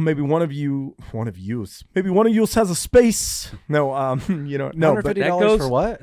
for like a self tape to have a backdrop. You mean to have for a the gear lighting and all rig. this Yeah, shit? just to have like That goes for like everything. That's even us. Like all this stuff is gathered over time. Right. You know what I mean? Like Exactly. And so that's my point. Like if it's just a backdrop at first, just do the backdrop or find You don't even need a backdrop. You just need a blank But wall. that's what I mean. yeah. Just if you don't have a blank wall that's painted and you can buy that, you can go to a fabric store and get that for $10 and tack Totally. it up on the Yeah, wall. right there. Is my point. And that the way I'd said it earlier sounded Oh, sort of like, dude, who doesn't come have on. $150 to spend? I didn't mean it that way Nah. pretentiously. I just meant it's so important that you have to find that $150. Like you wouldn't Just go fucking steal it from some old lady. 100%. You know what I mean? Just roll a go flip homeless some dude. comic books. Yeah. Just kidding. No.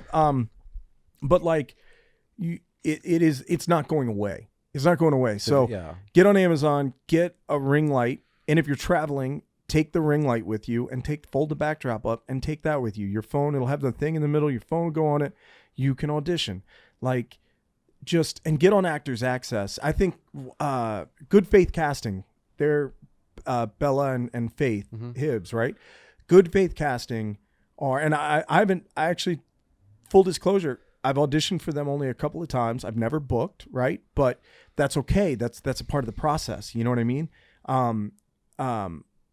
Good Faith, they share so many of these tips, and there are a lot of casting directors that do.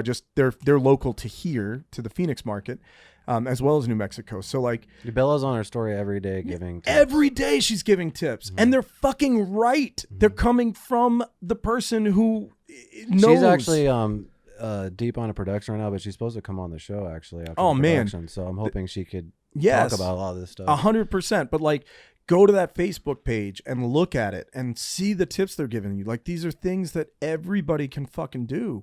Like one of the websites she said you've got to be on is Actors Access. Get on Actors Access, man. You can do a free account and pay each time you submit, and that's fine. That's that only works. $67. But it's only, but Who exactly. doesn't have but- $67? Well, right. No, I'm you know, just kidding. yeah. No, but I Just mean, playing. like but it's like when you have an extra $67, instead of buying yourself something, or instead of, if if you find yourself, or just It's put $67 for the whole year. Yeah. or just put $10 into a shoebox, put every extra penny in and go to Coinstar. You know what I mean? That kind of thing. And the only awkward time going to, never be ashamed to go into the Coinstar. I love the Coinstar. The only time it's awkward going to the Coinstar is when you run into a homeless person on your way there. And they're like, can you spare Gotta a beat him in change? line. And you're I like, see. oh, shit. Man, I don't know. I can't. It's going to charge me like 9.8%. So I really, but I'll tell you what, if you come with me, any like Canadian pennies that drop down, you That's can have gotta those. be a joke for that's like a bit, like a comedic bit right there. It could be. The Yeah. whole what you just said. Yeah, except I'm not Coco, man. I've done stand up That's a pretty one funny time. bit. I've only done stand up one time, man, and that was. Oh, you for, know about Joey though? Yeah, dude. That was for a Veterans Day special thing at here. So I'm not one of my great friends, Craig Robinson, does stand up a lot, and he's one of my best friends. And that black he's dude? fucking yeah. That's what I call him. Yep, the only one. That one. Is he the one that did a Hot Tub Time Machine? Well, that is Yeah. a common name. Yes, Craig Robinson. Yes. So I mean, but I don't know. I'm just busting your balls. Yeah, he was on The Office. He does the Hot Tub Time Machine. He plays Yeah, the that guy's keys, funny as baby. He fuck. tickles the Yeah. ivories, man. Yeah. He just finished He's hosting. hilarious when Yeah. he plays the keyboard. That's I think the best thing that he does is when he does his fucking. He's one of musical the act. he's one of the funniest dudes ever, man. He's one of the best guys on the planet too. He killed it on fucking Mr. Robot. Yep. That's He's- one of my top 5 favorite shows. He's amazing. And you know what I love I about, love when real quick when you see like a comedian or like real funny dude and then take like a dramatic role like that. Yep. Was it Bill Burr that did? Yeah, Bill Burr did Mandalorian. Yeah. You know what I mean? Like stuff like that. It's like like you're bigger than comedy. You're bigger than that. You are, like Robin Williams was a great dramatic actor, you know. Robin Williams, to be frank, and Robin Williams was Juilliard trained. Like That people is true. slept That on is people true, yeah. slept on Robin Williams because of how he became famous For in their comedy. zeitgeist Yeah. as Mork. You know what I mean? Mork, like yeah. that's like they're like, oh yeah, Robin. Oh, he does drama, and I'm like, yeah, man, he did that a long time before he did comedy. Conversely, who's your favorite Batman? Michael Keaton. There you go. Really? Michael my Keaton. Favorite, I know that's who he's talking about, but my favorite Batman's Christian Bale. Oh, okay, Christian. Okay, yeah. But so Michael Keaton started in stand up. I like Batman, Christian Bale, Michael Keaton, maybe Bruce Wayne. No, he wasn't a very I like good Bruce Wayne. no. I like. Or no, wait. I I don't like- like fucking Christian Bale's Batman. Neither voice. do I. I So I neither take do that I. back. I agree. I with like you. I like Christian Bale's Bruce Bruce Wayne. Wayne. But Yes. I like Keaton's Michael Batman. Keaton's Batman. That's what I meant. Yeah. And that's it. That's There you go. exactly it. My friend, I just did a movie called Alien Sniper from Paradox Universe, Green Apple Entertainment. We just wrapped on that like a week Is that ago. Joseph's? Joseph? Yeah, I shot with him. Yeah, he's been on here. He's a I love stud, that man. dude. I love him, Yeah. man. It was so much fun. He and Amber and just everybody. great And team, Olivia Coro was brilliant in it as the star. Doug Savage, Elena. There's just the cast was awesome. But and working on it was fantastic. But the one young guy on it that I met on it, and I think he's 16, and man, I just love this kid, Sean Laguna. Keep a lookout for him. He's in LA, but I think he's moving back here, or he's moving out to here. Sean Laguna. He's 16. Kid's a genius, but you want to go round for round with somebody on Batman,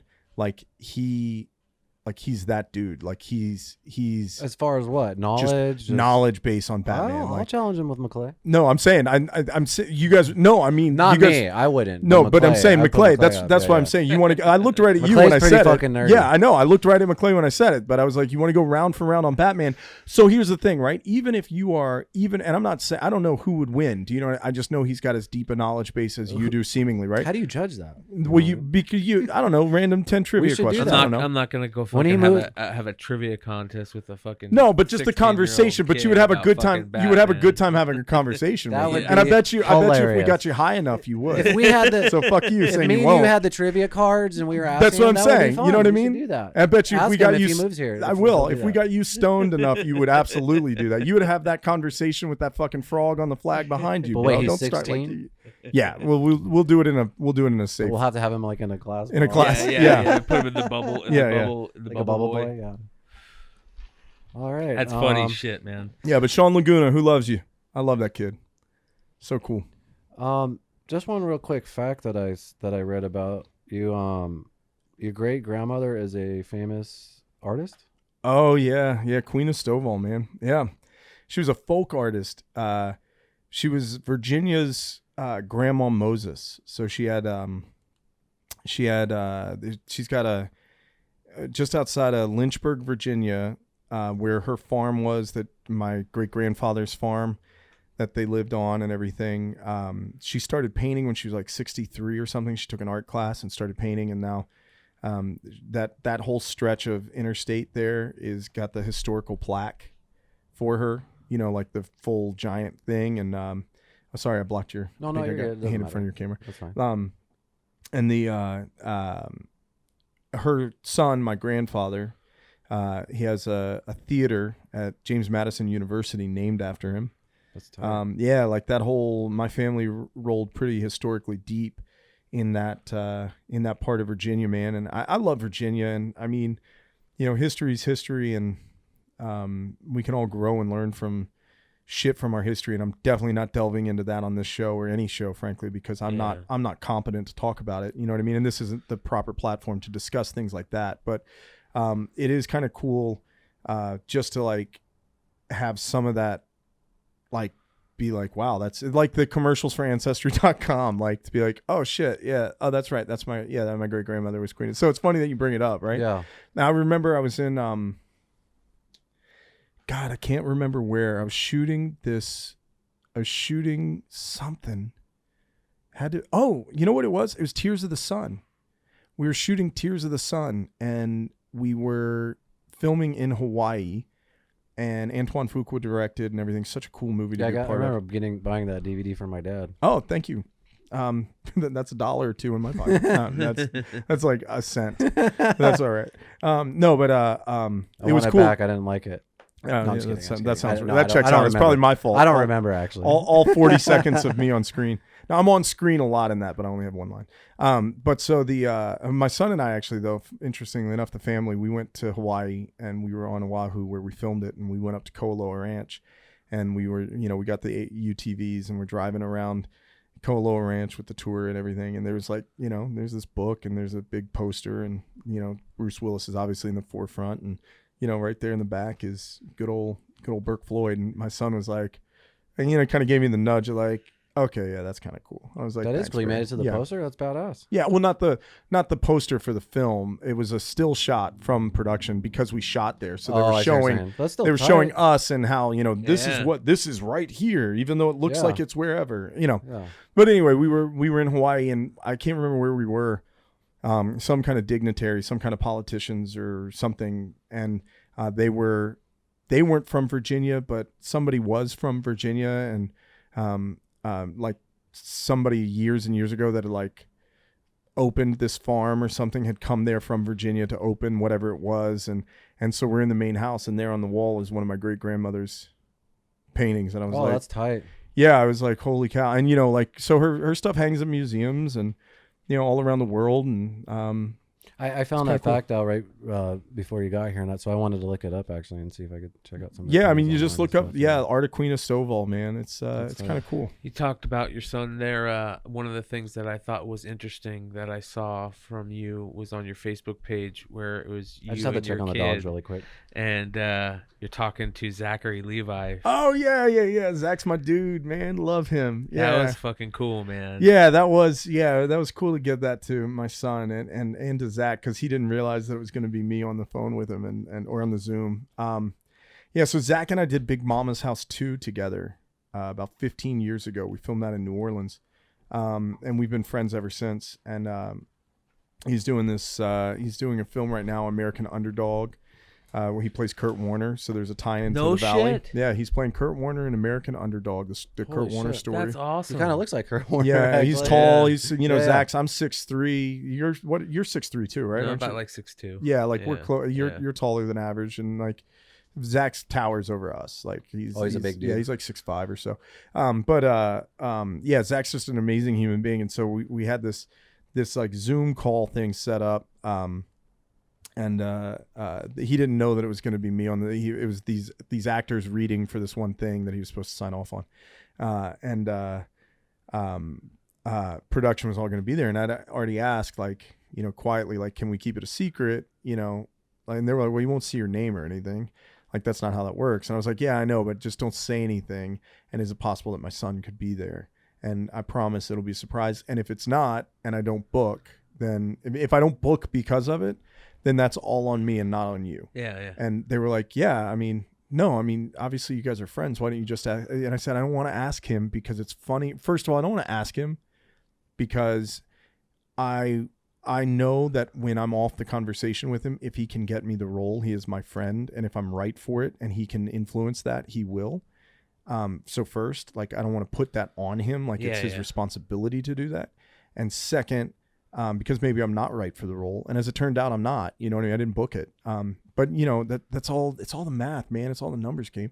But secondly, I think he will be shocked and it'll be really funny because I had taken a decade off from acting. So that I'm at this level and in this conversation, in this space with him contextually will just be so funny to him and so weird. And that's what I want. And I'm glad you saw it because if you saw it, you saw that he's like, oh, hey, yeah. What's your name? Holy shit, Bourke Floyd. Like, he's like, what the fuck? Is that your son? He did everything he could do not to curse, you know? And then my son raises his hand and is like, I was like, oh, Zach, Bear's got a question for you. And he's like, Shazam, I was wondering. That's awesome. You know, yeah. Pretty cool, man. That was pretty really cool. That must be really exciting just to see people you've worked with just get roles like Shazam and you know. Yeah, man. I'll tell you, it's like mind blowing to me how talented, how blessed I have been to be around people or to have people that want to be around me that are so talented. You know what I mean? And I mean, the list could go forever. Like Adam Berardi, who you guys have had on, or Joseph, you know, who I just finished that with in Paradox Universe, you know, but, like one kid in specifically, like, or like, how about this? So I took a decade off, right? Like I you know, I had a family thing and it took me a long time to shake it off. And I still haven't shaken it off, but it took me a long time to not be angry. I lost a child. And so like you get, it can be really, for me in particular, is very challenging. And so I went and did something else where I could not be around people, but try to be productive and helped as an operator with human trafficking and stuff like that all over the world. And that was kind of cool to be able to do that and to get my just sheer hatred of everything out of my system that way so that I could come back and be positive and productive. What'd you do with the human trafficking thing? I was an operator. So as teams, we would move in on situations where there was human trafficking going on as civilian contractors to try to assist local law enforcement. Really? Hmm? So like, that's literally, no, I can't explain more than that, man. But yeah, it's a thing. Like there are organizations out there that do it. It's pretty rad. You're like a civilian team? Civilian contractors, yeah. Is this like, is the same type of thing where like, just look it up. You'll see right. There's all sorts of stuff about it. It's not as movie fantastic glamorous as it sounds. It's really just in support of it's just in support of local law enforcement. But they're great organizations that how do long it. did you do that for? A few years. Yeah. Yeah. And then I did security and bodyguard work for people and stuff like that. Do you know what I mean? So it's like just trying to do something where I could try to shake off being broken. I mean, I'm still broken. We all are a little bit, but over all of that. But anyway, like I took all this time off, but during some of my time off, I met a really great friend, Josh Server, who used to be on All That, on Nickelodeon. He was Ear Boy on All That, and like great friends with Keenan and everything, and he was doing real estate, and now he's getting back into acting again, and he's doing great, and All That has come back, and he's been featured on that a bunch of times, and it's like, man, you are so talented. Or, you know, a friend of mine, this kid, I call him a kid because he was like 19 when I first met him, but Grant Harvey is like doing huge things now. He was on Secret Life of American Teenager. He's doing something with Ryan Murphy right now, and I don't even know what.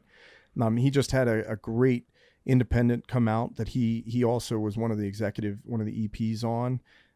That's so rad. And like, I mean, he's insanely talented and everything. And did this inspire you to kind of get back into it too? Yeah, it kind of made me realize that like I should probably jump back in and get, and you know, and try to not, you know, the opportunities or the space that I have in which I have to work to try to do my best to do that. You know, I took like the last 2 years off myself. I committed to a feature film that I started with some friends and stuff, but besides that, like late fees, go and say it. Yeah, go and say it. I can't wait to see that. The trailer for it I geeked out over the trailer. Yeah, we're post production right now, so hopefully the end of this year. But I haven't been on Actors Access or doing any of that shit. But I have this itch. I actually had the itch to get right back into it in 2020 before all the bullshit happened. Right. But it's kind of fun just, going on Actors Access and LA Casting and just, submitting and finding the roles for you and doing auditions. And like you said, it's a numbers game and you just don't take anything personal, Right. It's like if you don't fit, you just don't fucking fit. You just don't fit, and you man. learn from that audition. And you could have killed on, it. You could have killed it in your audition, but the person that character would be playing opposite might already be an established character, an established actor or actress on the part, I think we're all actors. I don't, but like, that character may have already been established with a performer, Mm-hmm. right? And it just doesn't vibe or it doesn't fit, or like, I guess I'm a ginger. I really prefer to consider myself a rose gold, but but I'll tell my girlfriend that one. yeah,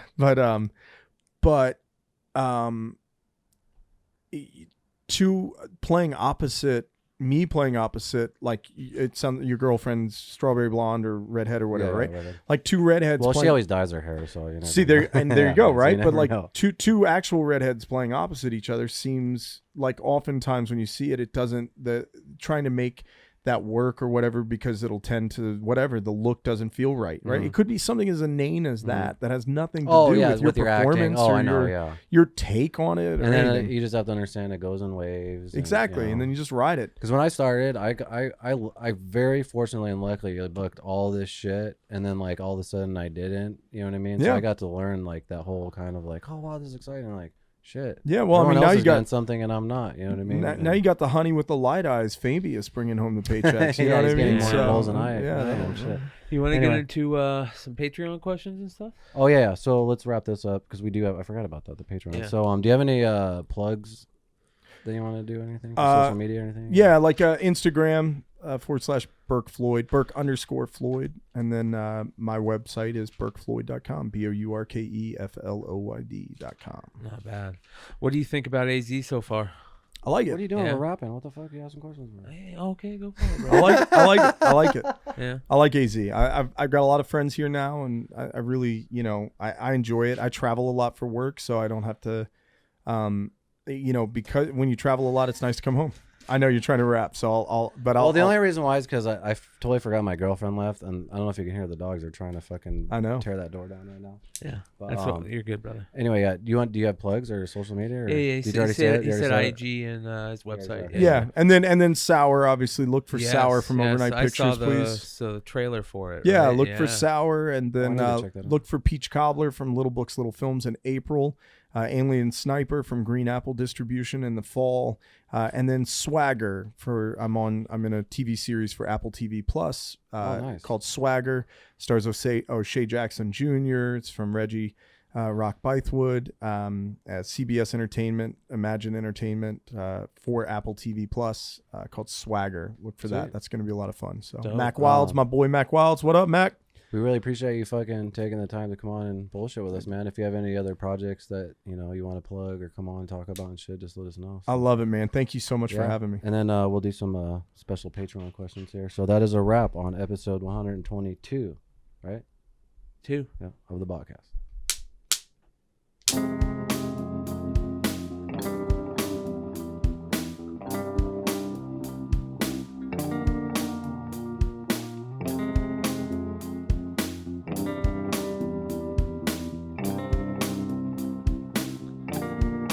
All right, let's do this.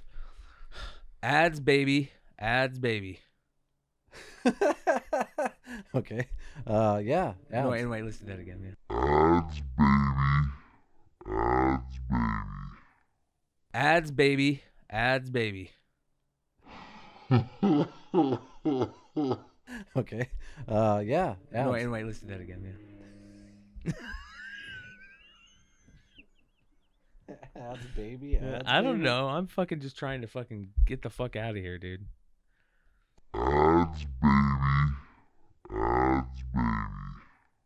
We have now partnered with Mellow by Design to bring you handcrafted, high-quality CBD at a discounted price. No promo code.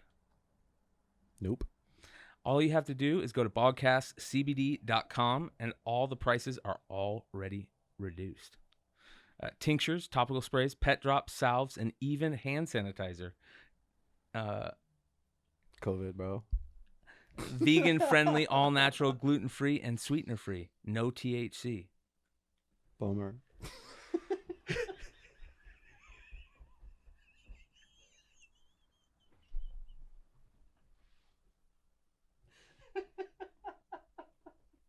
Oh my god. They won't watch this.